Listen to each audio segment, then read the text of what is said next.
করে পাকিস্তান নিজেদের সমস্ত যুদ্ধ জাহাজ নিয়ে একদম গভীর জলের দিকে নিয়ে যাচ্ছে, রেডি করছে যেন এখনই ভারত আক্রমণ করে ফেলবে। এই মুহূর্তে বিগ ব্রেকিং নেব।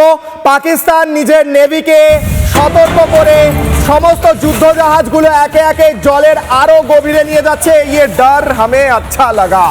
ভারতের প্রত্যাঘাতের আশঙ্কা তৈরি করা হচ্ছে যুদ্ধ জাহাজ। যে জাহাজগুলো জং পড়ে গেছিল ওগুলো নতুন করে পালিশ করা শুরু করেছে। আর একদিকে ভারতের যুদ্ধ জাহাজের ছবি দেখাচ্ছি বাদিকে, এবং ভারতের রাফায়েল বিমানগুলোও আসছে, রাফায়েল মেরিন সেগুলোও আসছে। ফিরবো আলোচনায়। আমি সবার কাছে আর আগে একদম 10 সেকেন্ডে আপনার প্রতিক্রিয়া। ওদের যুদ্ধ জাহাজগুলো রেডি করছে। দিল ভাঙে মোর, দিল ভাঙে মোর। একটা আপনি কি যে কোনো জায়গায় যাবেন পৃথিবীতে, যদি ওর মধ্যে পাকিস্তানের যদি চিহ্ন থাকে নিশ্চিহ্ন হয়ে যাবে, এই পৃথিবী থেকে সরিয়ে দেওয়া হবে। তোমাকে আমরা ছাড়বো না, নাহলে সারেন্ডার সারেন্ডার সারেন্ডার। 1971-এ 93,000 সোলজার সারেন্ডার করেছিল। এখন আমরা বলছি আমরা 93,000 চাই না।